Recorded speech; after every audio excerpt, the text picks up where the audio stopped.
మీ మోకాల నొప్పులకు ఎటువంటి సర్జరీ లేకుండా ఎపియాన్ పెయిన్ క్లినిక్ అందిస్తున్న అత్యాధునిక చికిత్స.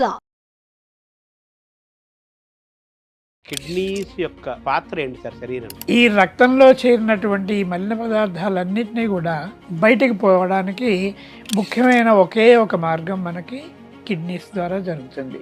కిడ్నీ హెల్త్ను మనం ఎలా తెలుసుకోవాలి? కాళ్ళు వాపులు రావచ్చు, ముఖం పొంగచ్చు, మొత్తం మీద శరీరం అంతా కూడా పొంగి వ్యాధి ప్రారంభ దశలో కనిపిస్తూ ఉంటుంది. ఇప్పుడు కాళ్ళ వాపులు అవన్నీ మొహం వాపు ఉంటే వాళ్ళు కిడ్నీ ప్రాబ్లం ఉన్నట్టు అనుకోవాలా? సర్వసాధారణంగా అతి ముఖ్యమైన కారణం యూరిన్లో బ్లడ్ రావడానికి అతి ముఖ్యమైన కారణం కిడ్నీస్లో ఎందుకంటే స్టోన్స్ అసలు ఏర్పడతాయి? ఒకటి ఏమిటంటే మనం తీసుకునే ఆహారం అవ్వచ్చు, 2 వాటర్ కంటెంట్ తక్కువ ఉండొచ్చు, కానీ వీటన్నిటికీ మించి కిడ్నీలు ఎందుకు పాడవుతాయి? డయాబెటీస్ కంట్రోల్లో లేకపోయినప్పటికీ కూడా శరీరంలో అనేక భాగాలు చెడిపోవచ్చు. వాటిలో ముఖ్యమైన ఆర్గన్ ఏమిటంటే కిడ్నీ అనమాట. అది మూత్రపిండాల్లో కిడ్నీస్లో ఉండొచ్చు, యూరినరీ బ్లాడర్లో అంటే మూత్రాశయంలో ఉండొచ్చు. ఏ భాగంలోనైనా కూడా దానివల్ల కిడ్నీ చెడిపోవడం, కిడ్నీ ఫెయిల్యూర్ రావడం కూడా జరుగుతుంది. ఇప్పుడు కిడ్నీస్లో స్టోన్స్ తీసేస్తుంటారు కదా, తీసేసిన తర్వాత మళ్ళీ స్టోన్స్ ఏర్పడతాయా? స్టోన్ తీయడం వల్ల అప్పటికప్పుడు స్టోన్ పోతుంది. ఒకవేళ కిడ్నీ పోయే మార్గం ఏదైనా బ్లాక్ అయితే అది పోతుంది. కానీ లో బీపీ వల్ల కిడ్నీలు ఎఫెక్ట్ అవుతాయి. లో బీపీ వల్ల కిడ్నీ ఎఫెక్ట్ అవ్వదు. కిడ్నీ డిసీజెస్లో లో బీపీ రావచ్చు, కానీ హై బీపీ కిడ్నీ వ్యాధుల్లో వస్తుంది. హై బీపీ వల్ల కిడ్నీ ఎఫెక్ట్ అవుతుంది. మెడికల్ షాప్కి వెళ్ళి పెయిన్ కిల్లర్స్ అని, అవి యాంటీబయాటిక్స్ అని రకరకాలు వీళ్ళు వెళ్ళిపోయి తెచ్చేసుకొని వేసుకుని ఉంటారు. వాటి వల్ల కూడా కిడ్నీస్ ఎఫెక్ట్ అవుతాయి అంటారు. కరెక్టేనా అది? శరీరంలో మనం ఏ డ్రగ్ తీసుకున్నా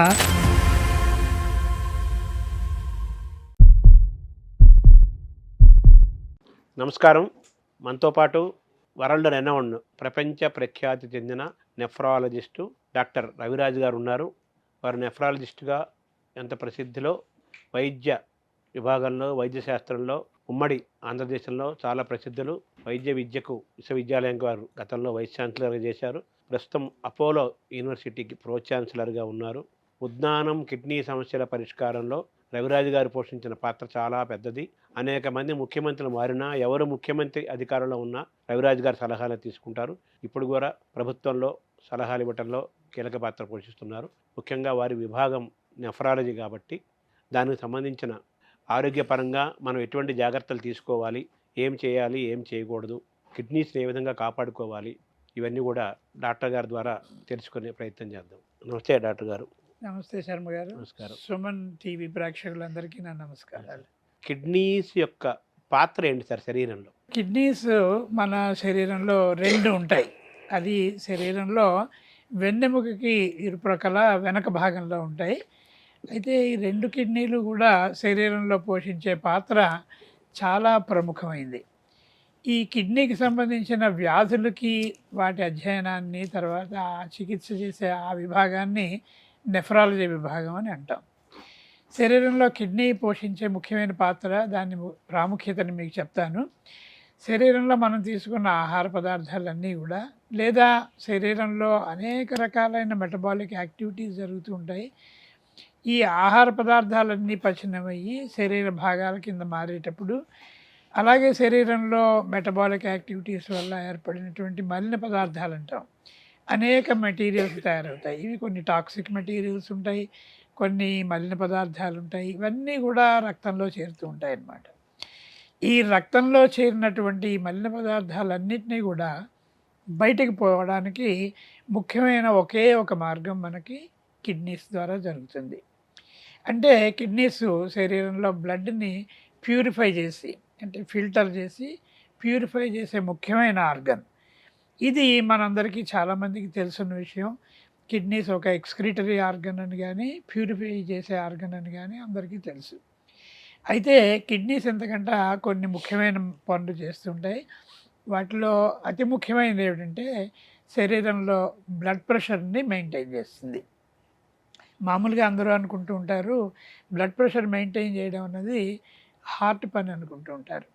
హార్ట్ చాలా ముఖ్యమైన ఆర్గనే, కానీ శరీరంలో రక్త ప్రసరణకి, బ్లడ్ ప్రెషర్కి కావాల్సినటువంటి హార్మోన్స్ తయారు చేయడం, తర్వాత సోడియం బ్యాలెన్స్, సోడియం వల్ల, అంటే సోడియం క్లోరైడ్, ఉప్పు తెలుసు కదా మీకు అందరికీ కూడా, దానివల్లనే శరీరంలో రక్తం మెయింటైన్ అవ్వడం జరుగుతూ ఉంటుంది. ఈ సోడియం బ్యాలెన్స్ అనేది, తర్వాత బ్లడ్ ప్రెషర్ మెయింటైన్ చేసే హార్మోన్స్ ఇవన్నీ కూడా కిడ్నీలోనే తయారవుతూ ఉంటాయి. ఇది కాకుండా మరో ముఖ్యమైన పని ఏమిటంటే కిడ్నీస్ది శరీరంలో యాసిడ్ బేస్ బ్యాలెన్స్ మెయింటైన్ చేయడం అనమాట. మనం తినే ఆహార పదార్థాలన్నీ కూడా యాసిడ్స్ అంటే ఆమ్లాలుగా కానీ లేకపోతే బేసిస్గా కానీ మారుతూ ఉంటాయి. దీనివల్ల రక్తం యొక్క pH అనేది మారుతూ ఉంటుంది. శరీరంలో రక్తంలో pHని మార్చి దాన్ని మెయింటైన్ చేసి తర్వాత యాసిడ్ బేస్ బ్యాలెన్స్ని మెయింటైన్ చేసేది ముఖ్యంగా కిడ్నీ.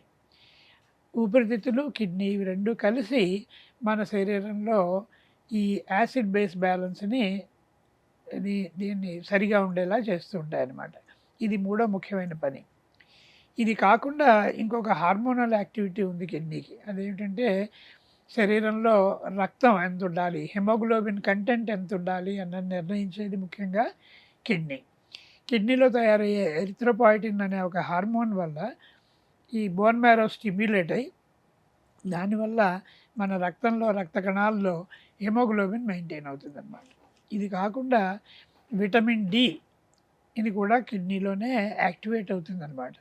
విటమిన్ డి లివర్లో తయారైనప్పటికీ అది కిడ్నీ ద్వారా వెళ్ళేటప్పుడు రక్త ప్రసరణలో కిడ్నీలో ఈ విటమిన్ డి యాక్టివేట్ అయ్యి దీనివల్లనే మన బోన్ స్ట్రెంగ్త్ అనేది పెరుగుతుంది అనమాట. అందువల్లనే చూస్తూ ఉంటాం కిడ్నీ వ్యాధులు వచ్చిన చిన్నపిల్లల్లో అనేక బోన్స్కి సంబంధించిన అవకరాలను చూస్తాం.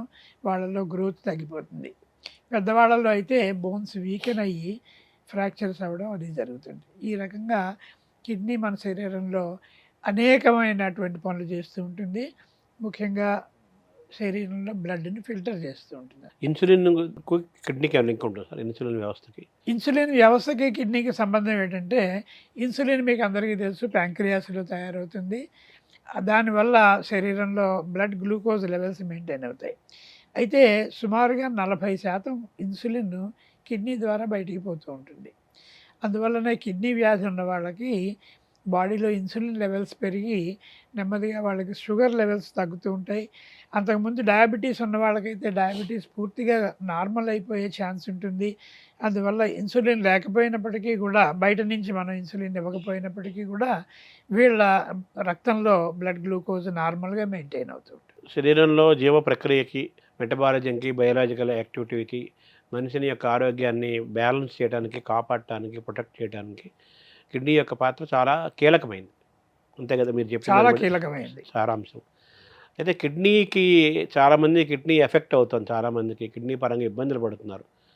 వేరే వ్యాధుల వల్ల కిడ్నీ ఎఫెక్ట్ అవటం, లేదా కిడ్నీ ఇబ్బందుల వల్ల వేరే ఎఫెక్ట్ అవటం, ఇలా రకరకాల మల్టీగా కిడ్నీ సమస్యలతో ఇబ్బంది పడుతున్నారు, బాధపడుతున్నారు. పెరుగుతున్నాయి కూడా కిడ్నీ వ్యాధిగ్రస్తుల సంఖ్య కూడా పెరుగుతుంది. మన కిడ్నీ బాగా పనిచేయట్లేదు. కిడ్నీ హెల్త్ను మనం ఎలా తెలుసుకోవాలి? చాలా ఇంట్రెస్టింగ్ క్వశ్చన్ వేశారు.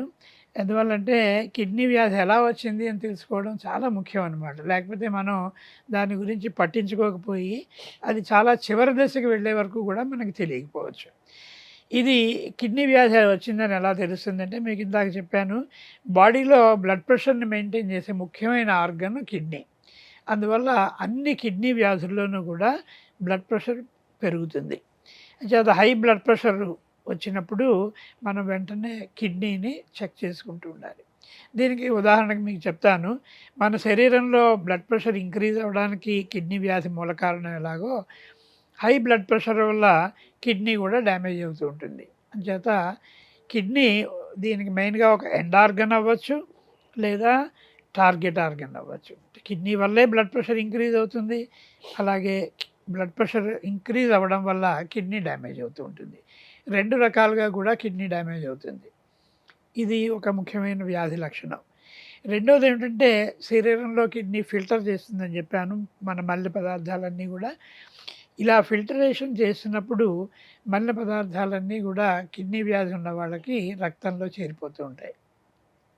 అందువల్ల ఈ మలిన పదార్థాల వల్ల శరీరంలో అనేక భాగాలు ఎఫెక్ట్ అవుతూ ఉంటాయి.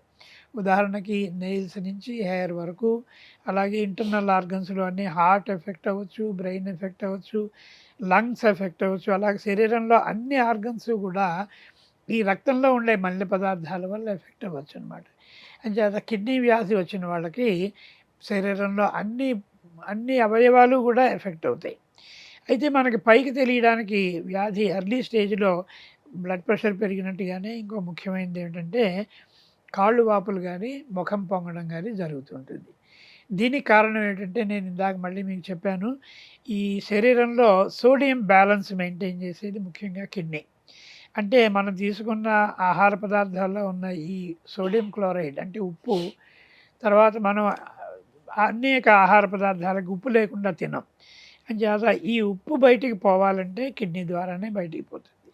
కిడ్నీ వ్యాధి ఉండడం వల్ల శరీరంలో సోడియం లెవెల్స్ పెరగడం, దాంతోపాటు వాటర్ అక్యుములేట్ అవ్వడం, దానివల్ల కాళ్ళు వాపులు రావచ్చు, ముఖం పొంగచ్చు, మొత్తం మీద శరీరం అంతా కూడా పొంగి ఇడిమా అంటాం దీన్ని. ఈ రకంగా వాళ్ళకి వ్యాధి ప్రారంభ దశలో కనిపిస్తూ ఉంటుంది.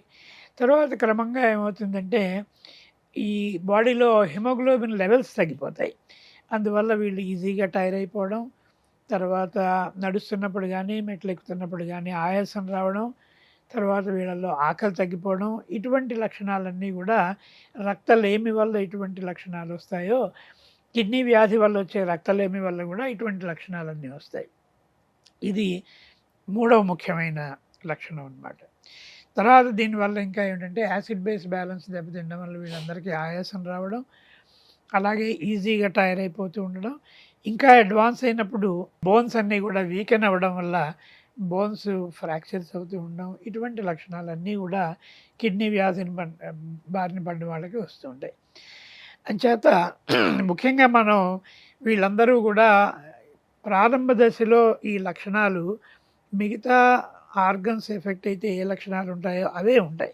ఉదాహరణకి హార్ట్ ఎఫెక్ట్ అయినప్పటికీ వాళ్ళకి ఆయాసం ఉంటుంది, వాళ్ళకి కూడా ఒళ్ళు పొంగులు వస్తాయి, వాళ్ళకి కూడా ఈజీగా టైర్ అయిపోతూ ఉంటారు. ఇటువంటి లక్షణాలన్నీ వస్తూ ఉంటాయి కనుక ఈ వ్యాధి వచ్చిన వాళ్ళ ఈ లక్షణాలు ఉన్నవాళ్ళు కిడ్నీ ఎలా పనిచేస్తుంది అని తెలుసుకోవడం కూడా చాలా ముఖ్యం. ఇవి కాకుండా ఇంకేమైనా సిమ్టమ్స్ ఉంటాయా కిడ్నీ ఆరోగ్యంగా లేదు అని మనకి సంకేతం అందటానికి? మనకి సంకేతం అందాలి అంటే ఈ వ్యాధి ముదిరితే కానీ మనకి సంకేతం అందదనమాట. అందువల్ల చాలాసార్లు చూస్తూ ఉంటాం కిడ్నీ వ్యాధి బాగా ముదిరి చివరి దశకు వచ్చే వరకు కూడా రోగులు డాక్టర్ల దగ్గరికి వెళ్ళడం జరగదు. అలాగే చాలామంది డాక్టర్లు కూడా దీన్ని కిడ్నీ వ్యాధి అని పోల్చడం కష్టమవుతూ ఉంటుందన్నమాట. ఇది హై బ్లడ్ ప్రెషర్ కింద కానీ, లేకపోతే రక్తలేమి వల్ల కానీ, లేదా వేరే హార్ట్ ఫెయిల్యూరు ఇట్లాగా డయాగ్నోసిస్ అవ్వడం వల్ల కూడా చాలాసార్లు కిడ్నీ వ్యాధిని పోల్చడం జరుగుతూ ఉండదు. ఇది అవేర్నెస్, పేషెంట్స్కి అవేర్నెస్ ఉండాలి, తర్వాత అలాగే డాక్టర్స్కి కూడా మంచి అవేర్నెస్ ఉండాలి. దీనికి ఇంకొక ఉదాహరణ చెప్తాను. ఏమిటంటే సాధారణంగా కిడ్నీ వ్యాధి రావడానికి అతి ముఖ్యమైన కారణం ఏమిటంటే డయాబెటీస్ వల్ల వస్తుంది. ఈ డయాబెటీస్ మీకు అందరికీ తెలుసు, మన దేశంలో చాలామంది డయాబెటీస్ వల్ల బాధపడే వాళ్ళు ఉన్నారు. ప్రజల్లో 20% మందికి డయాబెటీస్ ఉంటుంది మన దేశంలో. అదే పట్టణాల్లోనూ నగరాల్లోనూ అయితే సుమారుగా ఇంకొంచెం ఎక్కువ శాతం మంది ప్రజలకే షుగర్ వస్తుంది. అయితే డయాబెటీస్ కంట్రోల్లో లేకపోయినప్పటికీ కూడా శరీరంలో అనేక భాగాలు చెడిపోవచ్చు. వాటిలో ముఖ్యమైన ఆర్గన్ ఏమిటంటే కిడ్నీ అనమాట. అంచేత లాంగ్ స్టాండింగ్ డయాబెటీస్ ఉన్న వాళ్ళందరూ కూడా కిడ్నీ హెల్త్ ఎలా ఉంది అన్నది చెక్ చేసుకోవడం చాలా ముఖ్యం.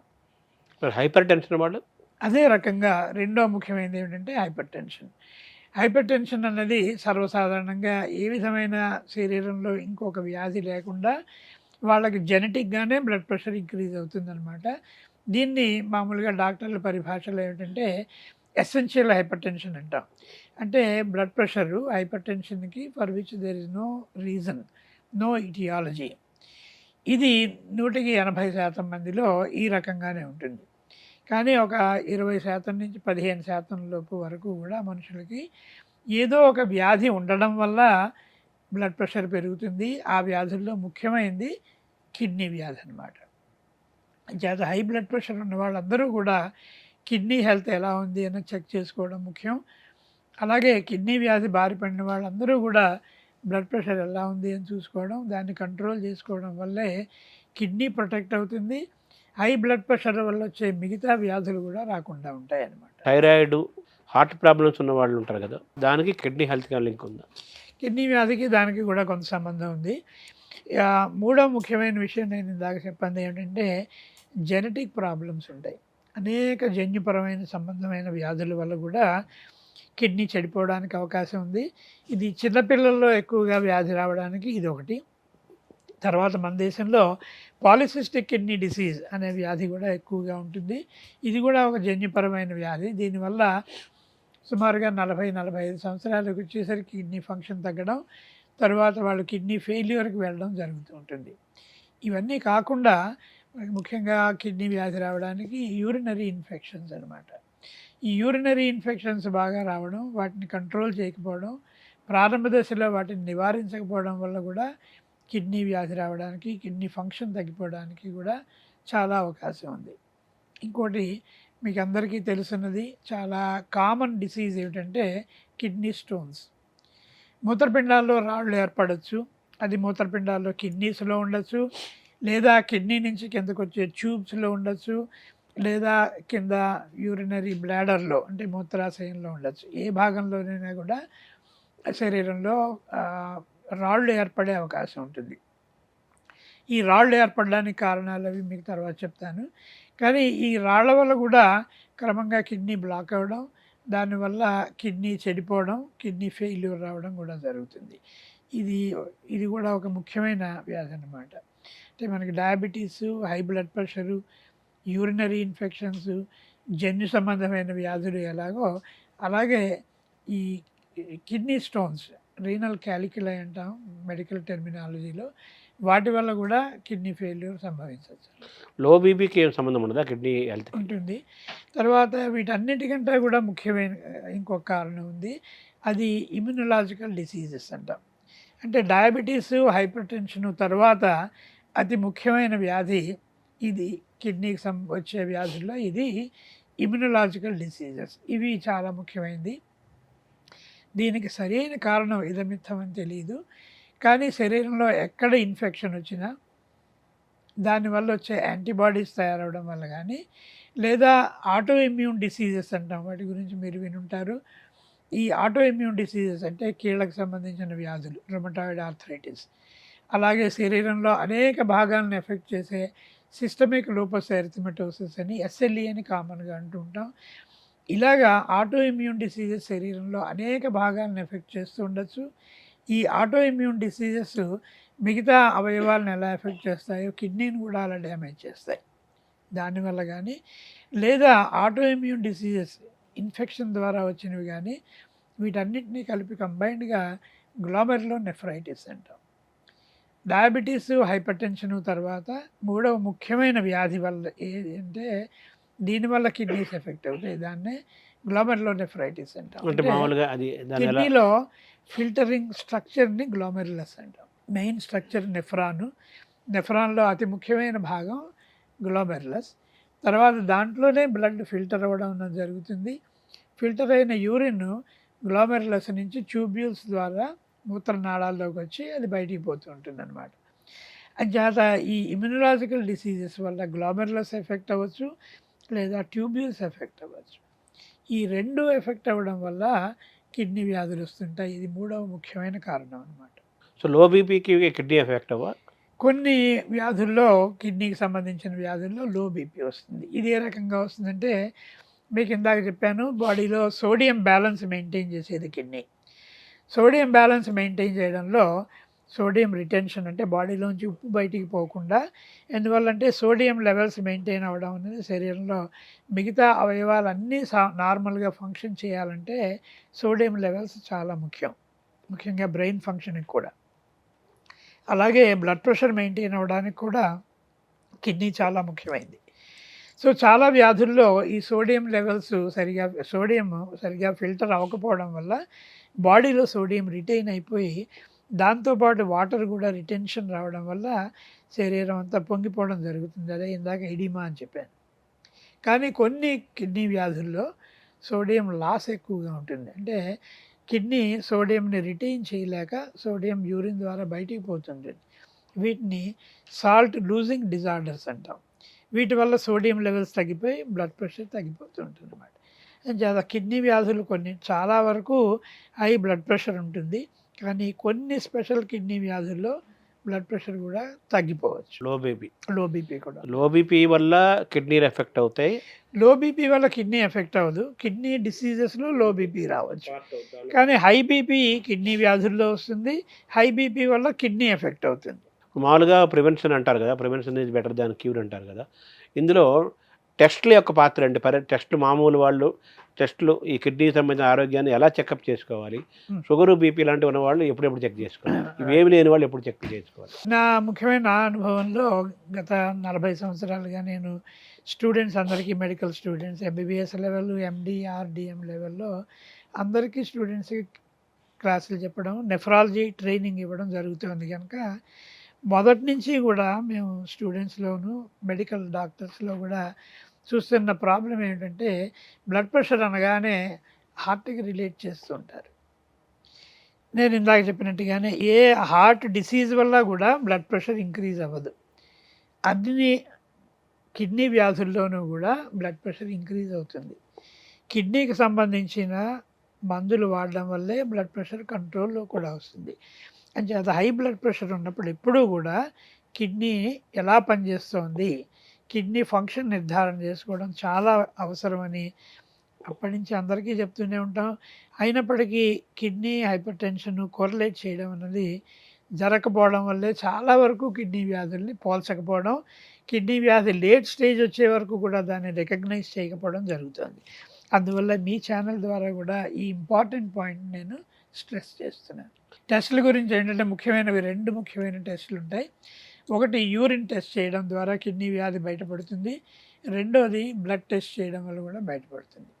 కానీ మిగతా అనేక టెస్టులు ఉన్నాయి, అవన్నీ కూడా సామాన్య ప్రజానీకానికి అంత అవసరం లేదు, అవగాహన కూడా కష్టం. కనుక 2 ముఖ్యమైన టెస్టుల గురించి చెప్తున్నాను. ఒకటి యూరిన్లో ఆల్బుమిన్, ఇది మోస్ట్ ఇంపార్టెంట్ అన్నమాట. యూరిన్లో ఆల్బుమిన్ ఉందంటే అది కిడ్నీ వ్యాధికి చాలా ఇంపార్టెంట్, ఇది సిగ్నేచర్, కిడ్నీ డిసీజ్కి సిగ్నేచర్ యూరిన్లో ఆల్బుమిన్. దీన్నే యూరిన్లో ప్రోటీన్ అంటాం. ప్రోటీన్ అన్నా ఆల్బుమిన్ అన్నా సుమారుగా 2 ఒకటే. సో యూరిన్ టెస్ట్ చేయడంలో మనకి ఇది బయటపడుతుంది. రెండవది బ్లడ్లో క్రియాటినిన్ లెవెల్స్ అని ఉంటాయి. క్రియాటినిన్ అనేది ఒక వెరీ ఇంపార్టెంట్ బయోమార్కర్ అన్నమాట కిడ్నీ డిసీజ్కి. దీనివల్ల కూడా ఇది బ్లడ్లో ఎస్టిమేట్ చేయడం వల్ల కూడా మనం కిడ్నీ ఫంక్షన్ని నిర్ధారణ చేయొచ్చు. టెస్టులు ఎప్పుడెప్పుడు చేయించుకోవాలి? ఎవరెవరు జబ్బులు వచ్చిన వాళ్ళు, షుగర్ బీపీ ఉన్న వాళ్ళు ఎప్పుడెప్పుడు ఈ సంవత్సరానికి ఒకసారి చేయించుకోవాలి, ఎలా చేయించుకోవాలి? ఇవేమీ లేని వాళ్ళు కూడా కిడ్నీ ఆరోగ్యాన్ని మనం తెలుసుకోవడంలో భాగంగా మన శరీరంలో కిడ్నీ సంబంధించిన టెస్టులు ఎప్పుడెప్పుడు చేయించుకోవాలి, ఏ వయసు వాళ్ళు చేయించుకోవాలి, ఎవరైనా చేసుకోవచ్చా? బ్లడ్ ప్రెషరు, డయాబెటీస్ ఉన్నవాళ్ళు కిడ్నీ పరీక్షలు చేయించుకోవడం సర్వసాధారణంగా జరుగుతూ ఉంటుంది. డాక్టర్స్ అడ్వైస్ చేస్తూ ఉంటారు. లేదా ఆ వ్యాధి ఉన్న వాళ్ళందరూ కూడా వాళ్ళంతటి వాళ్ళే చేయించుకోవడం కూడా చాలా కామన్గా జరుగుతుంది. ఇప్పుడు మామూలుగా అయితే ఒక 1 or 2 years, once in 2 years కంటే అవసరం ఉండదు. ఏమీ వ్యాధి లేనట్టుగా ఉండి, అంటే యూరిన్ టెస్ట్లో కానీ బ్లడ్ టెస్ట్లో కానీ వ్యాధి బయటపడినప్పుడు మనం సాధారణంగా ఒక 2 yearsలోగా మనం చేయించుకోవాల్సిన అవసరం ఉండదు. అదే వ్యాధి కనుక బయటపడి ఉంటే ఈ యూరిన్లో ఆల్బుమిన్ రావడం కానీ, సీరం క్రియాటినిన్ లెవెల్స్లో తేడా రావడం కానీ ఉండి వాళ్ళకి హై బ్లడ్ ప్రెషరు, డయాబెటీస్ ఉంటే మటుకు ఇంకా ఫ్రీక్వెంట్గా చెక్ చేసుకోవడం, దానికి తగిన మందులు వాడడం చేయవలసి ఉంటుంది. ఇవి 2 లేకుండా వాళ్ళ ఫ్యామిలీలో కిడ్నీ ప్రాబ్లం ఏమీ లేదు అని అన్నప్పుడు సర్వసాధారణంగా యాన్యువల్ చెకప్లో ఇది యూరిన్ టెస్ట్ చేస్తూ ఉంటారు కనుక అందులో బయటపడుతుంటుంది. సో అంటే ఈ టెస్టులు అనేది తప్పనిసరిగా చేయించుకోవాలా? ఇయర్లీ టెస్ట్ అందరూ చేయించుకోవాలా? ఏ వయసులో మొదలు పెట్టాలి చేయించుకోవడం? ఇయర్లీ టెస్ట్ మామూలుగా ఆరోగ్యంగా ఉన్నవాళ్ళు దీని గురించి చేసుకోక్కర్లేదు. వన్స్ ఇన్ 4-5 years చేసుకుంటే సరిపోతుంది. కిడ్నీలు ఎందుకు పాడవుతాయి అసలు? కిడ్నీలు పాడవడానికి ముఖ్యమైన కారణాలు చెప్పాను కదా, డయాబెటీస్, హై బ్లడ్ ప్రెషర్, తర్వాత రకరకాల ఇమ్యునలాజికల్ డిసీజెస్, వీటినే గ్లోమెరులోనెఫ్రైటిస్ అని, ఈ వ్యాధులన్నీ కిడ్నీకి సంబంధించిన వ్యాధులన్నీ కూడా ఉంటాయి. లేదా జన్యుపరమైన వ్యాధుల వల్ల, లేదా ఇన్ఫెక్షన్స్ వల్ల, లేదా స్టోన్స్ వల్ల, వీటన్నిటి వల్ల కూడా కిడ్నీ డ్యామేజ్ అవ్వచ్చు. వీటన్నిటికీ మనకి వ్యాధి బయటపడాలి అంటే ముఖ్యమైన సిమ్టమ్స్ మీకు ఇందాక చెప్పాను, అవన్నీ చూసుకోవడం. తర్వాత వాటికి మనం టెస్టులు, అంటే యూరిన్ టెస్ట్ ద్వారా, బ్లడ్ టెస్ట్ ద్వారా నిర్ధారణ చేసుకోవాలి. అయితే దీని ఇంపార్టెన్స్ ఏంటంటే ఎందుకు ప్రారంభ దశలో మనం ఈ వ్యాధిని గుర్తించాలి. షుగర్ ఉన్న వాళ్ళకు కూడా కిడ్నీ అందరికీ ఎఫెక్ట్ అవ్వదు, ఓన్లీ 50%కి ఎఫెక్ట్ అవ్వచ్చు. అలాగే హై బ్లడ్ ప్రెషర్ ఉన్న వాళ్ళకు కూడా. చేత ఈ వ్యాధి మనం ప్రారంభ దశలో ఎందుకు గుర్తించాలి అంటే ఇప్పుడు గత 4-5 సంవత్సరాలుగా అనేక మందులు వచ్చాయి. వీటి వల్ల మనం కిడ్నీ వ్యాధి ప్రారంభ దశలో గుర్తించిన అది ప్రోగ్రెస్ అవ్వకుండా అంటే ఫర్దర్ వర్సన్ అయ్యి అది డయాలసిస్ కిడ్నీ ట్రాన్స్ప్లాంటేషన్ స్టేజ్కి వెళ్లకుండా మనం ఆపడానికి అనేక మందులు వచ్చాయి. వీటిని వాడడం వల్ల మనం ఈ కిడ్నీ వ్యాధి ఫర్దర్ ప్రోగ్రెస్ అవ్వకుండా చూడొచ్చు. అసలు కిడ్నీ చెడిపోకుండా ఉండాలంటే మనం ఏం చేయాలి? కిడ్నీ చెడిపోకుండా ఉండాలి అంటే 2 ముఖ్యమైన వ్యాధులు చెప్పాను మీకు, డయాబెటీస్, హై బ్లడ్ ప్రెషర్. ఇవి 2 పెర్ఫెక్ట్ కంట్రోల్లో ఉంచుకోవడం వల్ల మనం కిడ్నీ వ్యాధి రాకుండా కూడా చాలా వరకు మనం కంట్రోల్ చేయొచ్చు. యూరినరీ ఇన్ఫెక్షన్ ఎందుకు వస్తుంది అసలు? ఈ యూరినరీ ఇన్ఫెక్షన్స్ అన్నవి చాలా కామన్గా వస్తుంటాయి. ఇవి ఆడవాళ్ళలోనూ వస్తాయి, మగవాళ్ళలోనూ వస్తాయి. మగవాళ్ళలో వచ్చే యూరినరీ ఇన్ఫెక్షన్స్ సాధారణంగా ఒక వయసు పైబడిన వాళ్ళలో ఎక్కువగా కనిపిస్తూ ఉంటుంది. దీనికి కారణం ఏంటంటే ఈ యూరినరీ ట్రాక్ట్ భాగంలో కింద ప్రాస్టేట్ గ్లాండ్ అని ఒక గ్లాండ్ ఉంటుంది. అది 50 సంవత్సరాలు దాటిన తర్వాత మగవాళ్ళలో ప్రాస్టేట్ గ్లాండ్ మగవాళ్ళలోనే ఉంటుంది. అంచేత ఈ గ్లాండ్ ఎన్లార్జ్మెంట్ రావడం వల్ల అక్కడ కొంత యూరిన్ ఫ్లోకి అబ్స్ట్రక్షన్ వచ్చి దానివల్ల యూరినరీ ఇన్ఫెక్షన్స్ వస్తుంటాయి. ఇది మగవాళ్ళలో ఎక్కువగా ఉంటుంది. అయితే ఆడవాళ్ళలో సర్వసాధారణంగా కిడ్నీ యూరినరీ ట్రాక్ట్ ఇన్ఫెక్షన్స్ కామన్గా వస్తాయి. ఇవి చిన్నపిల్లల దగ్గర నుంచి పై వయసు వాళ్ళ వరకు కూడా రావచ్చు. దీనికి కారణం ఏంటంటే మూత్రనాళం తెలుసు కదా మీకు, అది యూరిన్ పాసేజ్ అది చాలా చిన్నది ఉంటుంది, లెంగ్త్ తక్కువ ఉంటుంది ఆడవాళ్ళల్లో. అందువల్ల బయట నుంచి బ్యాక్టీరియా మూత్రాశయానికి చేరి అక్కడ ఇన్ఫెక్షన్ రావడం, మూత్రాశయం నుంచి కిడ్నీ వరకు కూడా వెళ్ళడానికి అవకాశం ఉండడం వల్ల సర్వసాధారణంగా వీళ్ళల్లో ఇన్ఫెక్షన్స్ వస్తుంటాయి. అలాగే ఒక వయసు వచ్చిన తర్వాత అంటే హనీమూన్ సిస్టైటిస్ అంటాం, పెళ్ళైన కొత్తల్లో యూరినరీ ఇన్ఫెక్షన్స్ రావచ్చు. అలాగే ప్రెగ్నెన్సీ టైంలో కూడా యూరినరీ ఇన్ఫెక్షన్స్ రావచ్చు ఆడవాళ్ళలో. అలాగే పెద్ద వయసు ఉన్న వాళ్ళలో ఏమిటంటే ఈ ప్రెగ్నెన్సీస్ డెలివరీస్ ఎక్కువైన వాళ్ళకి పెల్విక్ ఫ్లోర్ కొంచెం వీక్నెస్ రావడం వల్ల దగ్గిన తుమ్మిన యూరిన్ అయిపోతూ ఉంటుంది. తర్వాత యూరినరీ ఇన్కాంటినెన్స్ అంటాం, దానివల్ల కూడా ఎక్కువగా యూరినరీ ఇన్ఫెక్షన్స్ వస్తుంటాయి. ఇవన్నీ లేకుండా అనేక జన్యుపరమైన వ్యాధులు ఉంటాయి. అంటే బ్లాడర్ కంట్రాక్టిలిటీ తగ్గడం వల్ల, బ్లాడర్ డిస్ఫంక్షన్ వల్ల, న్యూరలాజికల్ ప్రాబ్లమ్స్ వల్ల, బ్లాడర్ ఎంప్టీయింగ్ కెపాసిటీ సరిగా లేనప్పుడు కూడా యూరినరీ ఇన్ఫెక్షన్స్ వస్తాయి. ఇవి ఆడవాళ్ళలో రావచ్చు, మగవాళ్ళలో రావచ్చు. వీటన్నిటికంటే కూడా డయాబెటీస్ ఉన్న వాళ్ళకి యూరినరీ ఇన్ఫెక్షన్స్ రావడానికి ఎక్కువ ఛాన్స్ ఉంటుంది. యూరినరీ ఇన్ఫెక్షన్స్ రాకుండా మనం ఏం జాగ్రత్త పడలేమా? తప్పకుండా పడవచ్చు. ఒకటి చిన్నపిల్లల్లో, తర్వాత ప్రెగ్నెంట్ లేడీస్లో, తర్వాత రీసెంట్గా మ్యారేజ్ అయినటువంటి ఈ గ్రూప్లో వచ్చే యూరినరీ ఇన్ఫెక్షన్స్ అన్నీ కూడా నివారించవచ్చు. వీటన్నిటికీ కూడా సరైన హైజీనిక్ కండిషన్స్ ఉంచుకోవడం వల్ల, అలాగే వాటర్ కంటెంట్ ఎక్కువ తీసుకుని ఫ్రీక్వెంట్గా యూరిన్ పాస్ చేయడం వల్ల, తర్వాత ఈ యూరినరీ ఇన్ఫెక్షన్స్ రావడానికి అవకాశం ఉన్న ఈ ఏజ్ గ్రూప్ వాళ్ళందరూ కూడా ఫ్రీక్వెంట్గా యూరిన్ ఎగ్జామినేషన్ చేసుకోవడం వల్ల, తర్వాత ఎర్లీ స్టేజ్లో వాటిని మందులు వాడి నివారించుకోవచ్చు. అలాగే గైనకలాజికల్ ప్రాబ్లమ్స్ ఉన్నవి, వాటిని నివారించడం వల్ల కూడా యూరినరీ ఇన్ఫెక్షన్స్ రాకుండా మనం ఆపుకోవచ్చు. అలాగే మగవాళ్ళల్లో అయితే ఈ ప్రాస్టేట్ గ్లాండ్, దానికి తగిన ట్రీట్మెంట్ తీసుకోవడం వల్ల కూడా యూరినరీ ఇన్ఫెక్షన్ లేకుండా చేయొచ్చు. తర్వాత డయాబెటీస్ కంట్రోల్లో ఉంచుకోవడం వల్ల కూడా యూరినరీ ఇన్ఫెక్షన్స్ తగ్గుతాయి. ఇంకో ముఖ్యమైనది మీకు ఇందాక చెప్పాను, స్టోన్ డిసీజ్. స్టోన్కి యూరినరీ ఇన్ఫెక్షన్కి అవినాభావ సంబంధం ఉంది. స్టోన్స్ వల్ల యూరినరీ ఇన్ఫెక్షన్స్ వస్తాయి. యూరినరీ ఇన్ఫెక్షన్స్ ఉన్న వాళ్ళకి స్టోన్స్ రావడానికి కూడా కారణం ఉంటుంది. అండ్ అది ఇవి రెండింటినీ కూడా ప్రారంభ దశలో గుర్తించి మనం నివారిస్తే యూరినరీ ఇన్ఫెక్షన్స్ కూడా రాకుండా ఉంటాయి. సో యూరినరీ ఇన్ఫెక్షన్స్ రాకుండా ఉండాలి అంటే పరిశుభ్రత యొక్క పాత్ర కూడా చాలా ఎక్కువ ఉంది. ఉంటాయి కదా. తర్వాత మీరు ప్రోటీన్ గురించి చెప్పారు ఇందాక. కిడ్నీ హెల్త్కి ఎక్కువ ప్రోటీన్ ఉండకూడదు, ప్రోటీన్ తక్కువ ఉండాలంటారు కదా, ఎలా చూడాలి దాన్ని? Protein and kidney. Normal kidney function ఉన్నప్పుడు ప్రోటీన్ రెస్ట్రిక్ట్ చేయడం వల్ల అవసరం ఉండదు. నార్మల్గా అందరూ హెల్దీ పీపుల్ అందరూ కూడా 1 gram per KG 1.5 grams per KG protein అంటాం, ఆ రకంగా తీసుకోవచ్చు. అది యానిమల్ ప్రోటీన్ అవ్వచ్చు, వెజిటబుల్ ప్రోటీన్ అవ్వచ్చు, ఏదైనా. అయితే కిడ్నీ వ్యాధి ప్రారంభ దశలో ఉన్నప్పటి నుంచి కూడా లేట్ స్టేజ్లో ఉన్నప్పటికీ కూడా ప్రోటీన్ రెస్ట్రిక్షన్ చాలా అవసరం అనమాట. ఇది ఏంటంటే ప్రోటీన్ మనం ఎక్కువగా తీసుకుంటే ఈ కిడ్నీ మీద లోడ్ ఎక్కువ పడుతుంది, అంటే కిడ్నీ ఫిల్టరింగ్ కెపాసిటీ ఇంక్రీజ్ అవుతుందన్నమాట. అంటే దీన్ని గ్లోమెరులర్ ఫిల్టరేషన్ రేట్ అంటాం. ఇది బాగా పెరుగుతుంది. మీరు ఎక్కువ ప్రోటీన్ తీసుకున్న కొద్దీ ఇది ఫిల్టరేషన్ బాగా పెరుగుతూ ఉంటుంది. యానిమల్ ప్రోటీన్ వల్ల ఇంకా ఎక్కువ పెరుగుతుంది. ఇది ఈ కాలంలో మనం చూస్తున్నాం, చాలా యంగ్ పీపుల్ అంతా కూడా ఫిజికల్ ఎక్సర్సైజెస్ చేయడం, బాడీ బిల్డింగు, అలాగే ఎక్కువ హై ప్రోటీన్ అంటే రోజుకి 5 గ్రామ్స్ పర్ కేజీ అంటే 20 ఎగ్స్ తినడం, లేదా రకరకాల ఇప్పుడు ప్రోటీన్ ఫుడ్స్ అవైలబుల్గా ఉన్నాయి, అవన్నీ ఎక్కువగా తీసుకోవడం, ఎనబాలిక్ స్టీరాయిడ్స్ అన్నవి తీసుకుంటూ ఉండడం. వీటన్నిటి వల్ల ఏమిటంటే కిడ్నీ మీద బాగా లోడ్ పడి దానివల్ల కూడా కిడ్నీ ఫెయిల్యూర్ రావచ్చు. లేకపోతే normal health, normal kidney function ఉన్నవాళ్ళు ప్రోటీన్ రెస్ట్రిక్షన్ చేయవలసిన అవసరం ఉండదు. అయితే కిడ్నీ వ్యాధి ఎప్పుడైతే మొదలైందో క్రియాటినిన్ లెవెల్స్ పెరగడం, GFR తగ్గడం, ఇటువంటి కిడ్నీ వ్యాధి మొదలైన వాళ్ళందరూ కూడా కిడ్నీ మీద లోడ్ తగ్గడానికని ప్రోటీన్ రెస్ట్రిక్షన్ చాలా అవసరం. ఆహారంలో ప్రోటీన్ కంపల్సరీగా ఉండాలని ప్రముఖంగా చెబుతుంటారు. అవును. కానీ కిడ్నీ హెల్త్లో దృష్టిలో పెట్టుకొని ప్రోటీన్ మరి ఎలా బ్యాలెన్స్ చేసుకోవాలి మరి? కిడ్నీ అంటే మనం 0.5 గ్రామ్స్ పర్ కేజీ అని చెప్తాం. అది ఏ రకంగా తీసుకోవాలన్నది ఒక చార్ట్ అది వేసి డైట్ చార్ట్ పేషెంట్స్కి ఇస్తూ ఉంటాం.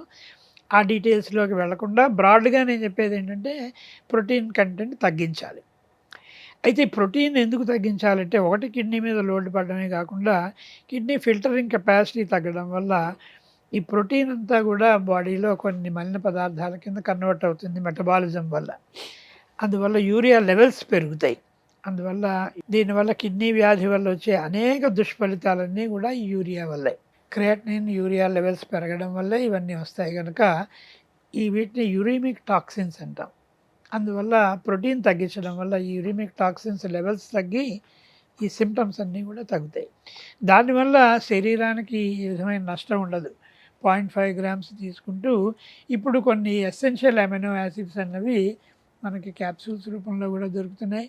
అవి సప్లిమెంట్ చేయడం వల్ల కూడా ఈ శరీరం అన్నది బాడీ వెయిట్ తగ్గిపోవడం కానీ మసిల్ మాస్ తగ్గిపోవడం కానీ జరగదు. అందువల్ల ప్రోటీన్ రెస్ట్రిక్షన్ చేసినా కూడా శరీరానికి ప్రాబ్లం ఉండదు. సో ప్రోటీన్ ఫుడ్ చాలా ముఖ్యము ఆరోగ్యానికి అని డాక్టర్లు ప్రధానంగా చెబుతుంటారు కదా. సో కిడ్నీ ప్రాబ్లమ్స్ వచ్చిన వాళ్ళు ప్రోటీన్ తగ్గించుకొని ఫుడ్ ఆహారం తీసుకోవాలి. తీసుకోవాలి. మామూలు మిగతా వాళ్ళు ఎటువంటి ఆహారం తీసుకోవాలి? మామూలు ఆహారం హెల్తీ ఫుడ్ అంటే 1 గ్రామ్ పర్ కేజీ వచ్చేయాలంటే ఒక 60 కేజీలు ఉన్న మనిషి ఒక సుమారుగా 60 గ్రామ్స్ ప్రోటీన్ తీసుకోవచ్చు. 60 to 70 ఆర్ ఈవెన్ 80 గ్రామ్స్. నేను ఇందాక చెప్పింది మరీ హై లెవెల్స్ ప్రోటీన్ తీసుకుంటున్నారు కొంతమంది ఈ మధ్యన. అవును, అది కిడ్నీ ఫంక్షన్కి కొంత బ్యాడ్గా ఉంటుంది. వాటర్కి కిడ్నీకి బాగా లింక్ ఉంటుందని, వాటర్ బాగా తీసుకుంటే కిడ్నీ ఫంక్షనింగ్ బాగుంటుందని అంటారు. అది ఎంతవరకు కరెక్ట్? ఇది పూర్తిగా నిజం కాదు, కొంతవరకు అపోహే. వాటర్ బాగా తీసుకోవడం చాలా అవసరం, కాదంటలేదు. కానీ కొంతమంది తీసుకుంటూ 5 లీటర్లు 6 లీటర్లు అలా తాగుతూ ఉంటారు. అది ఏమాత్రం అవసరం లేదు. కానీ మామూలుగా గంట కూడా ఒక 2-2.5 లీటర్స్ వాటర్ ఇంటేక్ ఉండడం ఎప్పుడూ కూడా మంచిది. కిడ్నీ ఫంక్షన్ నార్మల్గా ఉన్న వాళ్ళందరికీ కూడా. దానివల్ల ఒకటి మనది ఉష్ణ దేశం, అందువల్ల ఇక్కడ ఎక్కువగా కూడా ఈ స్వెట్లో అంటే చెమట ద్వారా బయటికి మనకి పోతూ ఉంటుంది వాటరు. అందువల్ల మనం అడిక్వేట్ అమౌంట్ ఆఫ్ వాటర్ తీసుకోవాలి. లేని పక్షంలో అనేక ప్రాబ్లమ్స్ రావు. యూరినరీ ఇన్ఫెక్షన్సే కాకుండా స్టోన్ డిసీజెస్ రావడానికి కూడా అదొక ముఖ్యమైన కారణం. కిడ్నీస్లో ఎందుకంటే స్టోన్స్ అసలు ఏర్పడతాయి? కిడ్నీలో స్టోన్స్ ఏర్పడడానికి అనేక కారణాలు ఉన్నాయి. ఒకటి ఏమిటంటే మనం తీసుకునే ఆహారం అవ్వచ్చు, 2 వాటర్ కంటెంట్ తక్కువ ఉండొచ్చు. కానీ వీటన్నిటికీ మించి మన శరీరంలో కొన్ని మెటబాలిక్ ప్రాబ్లమ్స్ ఉంటాయి. వాటి వల్ల ఎక్కువగా కిడ్నీలో స్టోన్స్ ఏర్పడుతుంటాయి. ఇవి బ్లడ్లో యూరిక్ యాసిడ్ లెవెల్స్ పెరగడం వల్ల అవ్వచ్చు, లేదా మనం తీసుకునే ఆహారంలో ఆక్సలేట్స్ అవి ఎక్కువ ఉండడం వల్ల. అంటే ఉదాహరణకి చెప్తూ ఉంటాను, చాలామంది మీరు వినే ఉంటారు, స్టోన్స్ ఉన్న వాళ్ళందరూ కూడా ఆకుకూరలు తగ్గించాలని, అలాగే టొమాటోస్ అవి తగ్గించాలని, అలాగే పల్సెస్ అంటే పప్పు పదార్థాలు తగ్గించాలని, వీటన్నిటిలో కూడా ఆక్సలేట్స్ ఎక్కువగా ఉంటాయన్నమాట. ఆక్సలేట్స్ ఎక్కువగా ఉండే పదార్థాలు తీసుకోవడం వల్ల యూరిన్లో ఆక్సలేట్స్ ఎక్స్క్రీషన్ ఎక్కువై అది యూరిక్ యాసిడ్తో కంబైన్ అయ్యి ఎక్కువగా స్టోన్స్ తయారవుతుంటాయి. అలాగే కొంతమందిలో కాల్షియం ఎక్కువగా యూరిన్లో పోవడానికి వాళ్ళ మెటబాలిజం కొంచెం దీన్ని హైపర్ క్యాల్సియూరియా అంటాం. వాళ్ళు కూడా వాటర్ కంటెంట్ తక్కువ తీసుకుంటే వాళ్ళకు కూడా యూరిన్లో స్టోన్స్ తయారవుతాయి. ఇన్ఫెక్షన్స్ ఎక్కువగా వచ్చే వాళ్ళకు కూడా స్టోన్స్ వస్తుంటాయి. ఇలాగా అనేక కారణాల వల్ల శరీరంలో కొన్ని జన్యుపరమైన వ్యాధుల వల్ల కూడా ఆక్సలోసిస్ అంటాం, వాటి వల్ల ఇలాగ అనేక కారణాల వల్ల స్టోన్స్ వస్తాయి. కానీ వీటన్నిటికీ కూడా మనం గుర్తించి సరైన కారణం ఏమిటి అని తెలుసుకుని దానికి వ్యాధి నివారణ చేయడం వల్ల చాలా వరకు మనం స్టోన్స్ని అరికట్టచ్చు. ఇప్పుడు కిడ్నీస్లో స్టోన్స్ తీసేస్తుంటారు కదా, తీసేసిన తర్వాత మళ్ళీ స్టోన్స్ ఏర్పడతాయా, పర్మనెంట్గా పోతాయా, దాన్ని ఎలా చూడాలి? కిడ్నీలో స్టోన్స్ తీయడం అన్నది ఒక టెంపరీ ప్రక్రియ. స్టోన్ తీయడం వల్ల అప్పటికప్పుడు స్టోన్ పోతుంది.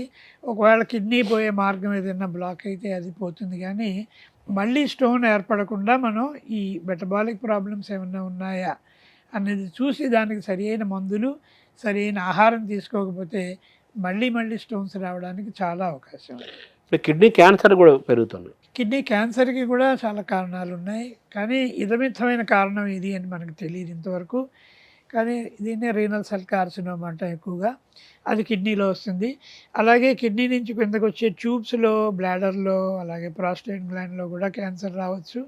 సో ట్రాక్ట్ మొత్తం మీద ఎక్కడైనా కూడా క్యాన్సర్ రావచ్చు. ఇవన్నీ కూడా ప్రారంభ దశలో గుర్తించాలి అంటే యూజువల్గా ఎలా ఉంటుందంటే సిమ్టమ్ యూరిన్లో బ్లడ్ పడ్డం. నేను ఇందాక చెప్పాను యూరిన్లో ఆల్బుమిన్ అంత ముఖ్యమైన ఇదో, యూరిన్ ఎగ్జామినేషన్లో యూరిన్లో బ్లడ్ ఉంటే మటుకు తప్పనిసరిగా డీటెయిల్డ్ ఎగ్జామినేషన్ చేసుకోవాలి. ఇప్పుడు కాళ్ళ వాపులు అవన్నీ మొహం వాపు ఉంటే వాళ్ళు కిడ్నీ ప్రాబ్లం ఉన్నట్టు అనుకోవాలా? సర్వసాధారణంగా అతి ముఖ్యమైన కారణం కిడ్నీ వ్యాధి.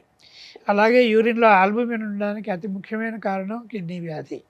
యూరిన్లో బ్లడ్ రావడానికి అతి ముఖ్యమైన కారణం కిడ్నీ వ్యాధి. మళ్ళీ కిడ్నీలు పెద్ద మనిషి కూడా 2 కిడ్నీలు ఉంటాయి అంటారు కదా, కానీ ఒక కిడ్నీ సరిపోతుంది ఫంక్షన్గా అని కూడా అంటుంటారు. నిజంగా 2 కిడ్నీలు కావాలా, ఒక కిడ్నీ సరిపోతుందా, దీన్ని ఎలా చూడాలి? అంటే నేచర్ వైజ్ మరి 2 కిడ్నీస్ ఉన్నాయి కనుక బహుశా 2 కిడ్నీస్ ఉండడమే ఎప్పుడు శ్రేయస్కరం, అది ఉండాలి కూడా. కానీ మనం చూస్తూ ఉంటాం చాలామందికి బై బర్త్ ఒకటే కిడ్నీ ఉంటుంది. సుమారుగా ప్రజల్లో ఒక 1 to 2% వరకు కూడా ప్రజల్లో ఒకే కిడ్నీ ఉంటుంది. అది మనం వేరే కారణాల వల్ల ఏదైనా స్కానింగ్ చేయడం వల్ల కానీ మరో కారణం దానివల్ల కానీ మనం అది బయటపడుతుంది తప్ప వాళ్ళ జీవితం అంతా కూడా ఒకే కిడ్నీ తోటి నార్మల్ హెల్త్ తోటి మెయింటైన్ అయిపోయే అవకాశం ఉంది. ఇది ఎక్సెప్షన్. అలాగే అనేక మంది కిడ్నీ డొనేట్ చేయడానికి కూడా మనం ఎంకరేజ్ చేస్తూ ఉంటాం.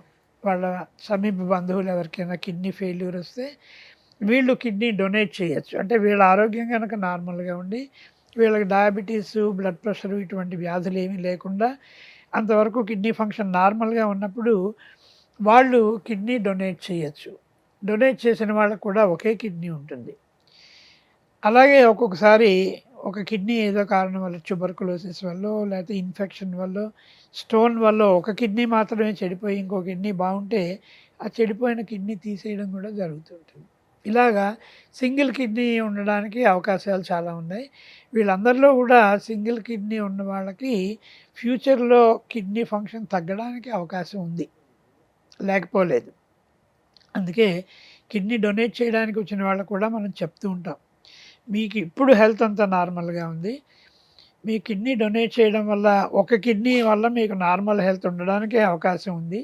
కానీ కొన్ని సంవత్సరాలు, కొన్ని డికేడ్స్ తర్వాత కిడ్నీ ఫంక్షన్ తగ్గడానికి కూడా కొంత అవకాశం ఉంది అని ముందు జాగ్రత్త చర్యగా అన్ని ఒప్పుకుంటేనే మీరు డొనేట్ చేయండి. కానీ సర్వసాధారణంగా కిడ్నీ ఫెయిల్యూర్ రావడం అన్నది చాలా అరుదు, కానీ రాదు అని చెప్పలేదు. అయితే మామూలు బ్లడ్ గ్రూప్ ఒకటే బ్లడ్ గ్రూప్ వాళ్ళది మారుస్తారా కిడ్నీ ట్రాన్స్ప్లాంట్ తీసుకోవాలని డోనర్? కిడ్నీ వ్యాధి చికిత్స గురించి కొంత చెప్తాను. అది చెప్పే ముందు మీకు ఒక ముఖ్యమైన వ్యాధి గురించి ఇంతవరకు చెప్పలేదు. అది ఇంతకుముందు మీతో మాట్లాడిన వ్యాధే. అది kidney disease of unknown etiology. అంటే మీకు కిడ్నీ వ్యాధికి ముఖ్యమైన కారణాలు చెప్పాను, షుగరు, డయాబెటీసు, బ్లడ్ ప్రెషరు, జన్యుపరమైన వ్యాధులు, ఆటో ఇమ్యూన్ అంటే గ్లోమెరులోనెఫ్రైటిస్, ఇన్ఫెక్షన్, ఇవన్నీ కాక ఇది ఇదమిత్తం అని తెలియకుండా స్లోగా కిడ్నీ ఫెయిల్యూర్ వచ్చే వ్యాధిని chronic kidney disease of unknown etiology అంటాం. ఇది మొట్టమొదటిసారిగా మన భారతదేశంలో మేమే దీన్ని ఐడెంటిఫై చేసాం. అది కూడా మన ఆంధ్రప్రదేశ్లో శ్రీకాకుళం జిల్లాలో కనుక్కోవడం జరిగింది. దీన్నే ఉద్దానం నెఫ్రోపతి అంటాం. చేత మన దేశంలో ఈ వ్యాధి కూడా చాలా ఎక్కువగా ఉంది. అనేక రూరల్ ఏరియాస్లో అగ్రికల్చరల్ వర్కర్స్లో, శ్రీకాకుళంలోనే కాకుండా ఒరిస్సా, గోవా, తమిళనాడులో కొన్ని ప్రాంతాల్లో కూడా దీన్ని ఐడెంటిఫై చేసాం. ఈ వ్యాధి కూడా క్రమంగా కిడ్నీ ఫెయిల్యూర్కి లీడ్ చేస్తుంది.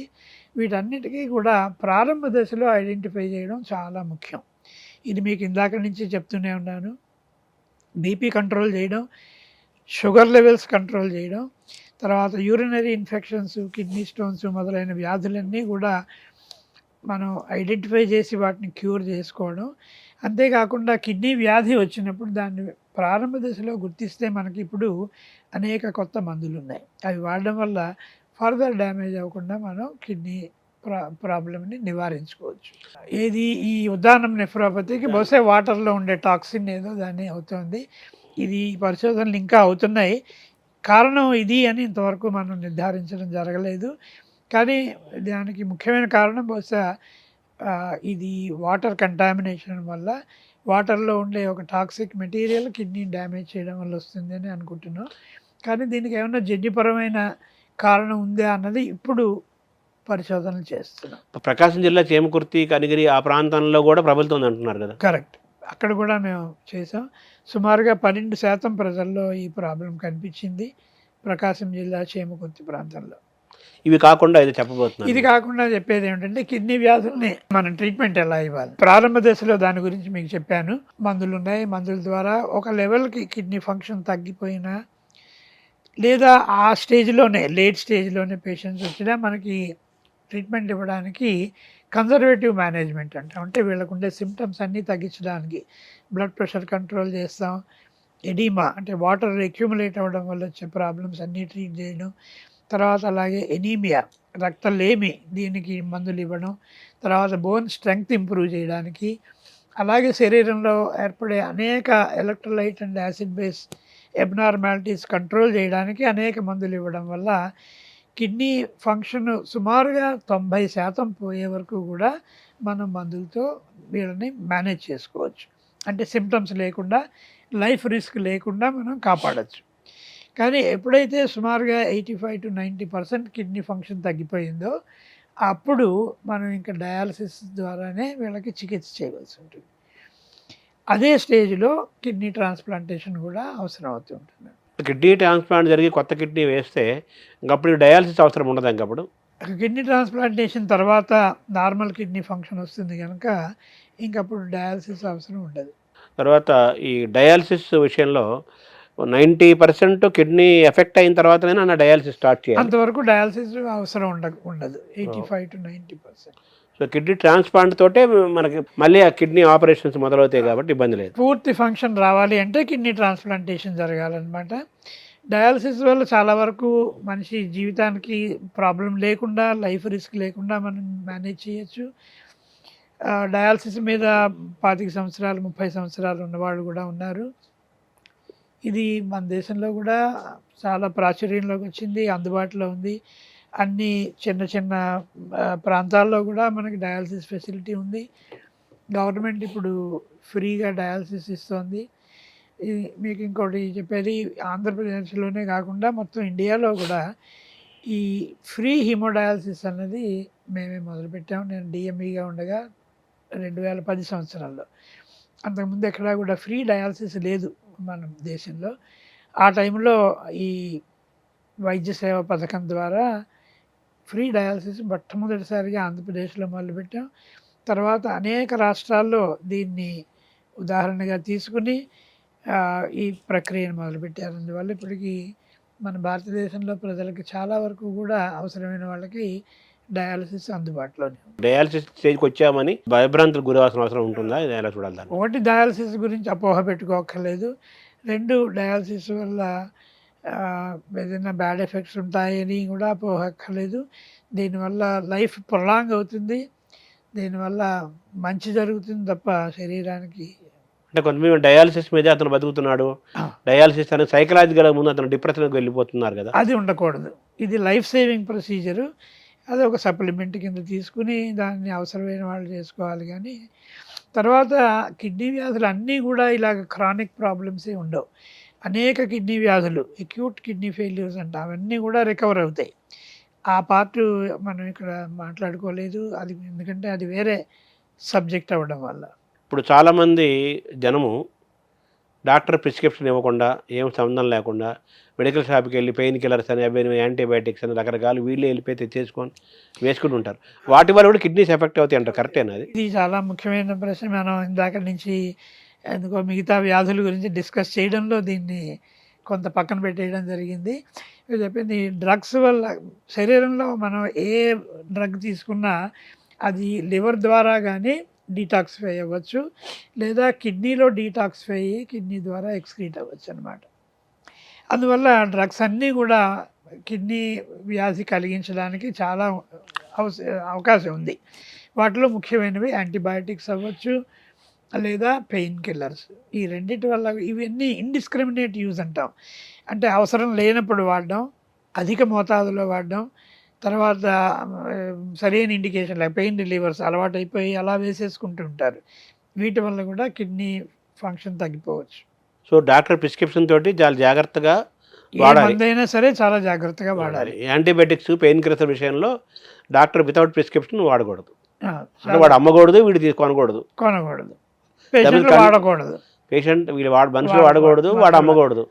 దీని మీద మన నిఘా గవర్నమెంట్ మరి అది పూర్తి నిఘా ఉండాలి, లేకపోతే చాలా అది కష్టం. నిఘా లేదు. కానీ అందరిలో ప్రజలు, సామాన్య ప్రజల్లో అవేర్నెస్ రావడం వల్లే మనం దీన్ని అరికట్టవచ్చు. సార్, చివరిగా కిడ్నీని ఆరోగ్యంగా జీవితాంతం ఆరోగ్యంగా ఉంచుకోవటానికి మీరు సూచించే సూత్రాలు ఏంటి? అందులో ఎటువంటి ఆహారం పాత్ర ఏంటి? ఏం తీసుకుంటే కిడ్నీలు ఆరోగ్యంగా ఉంటాయి?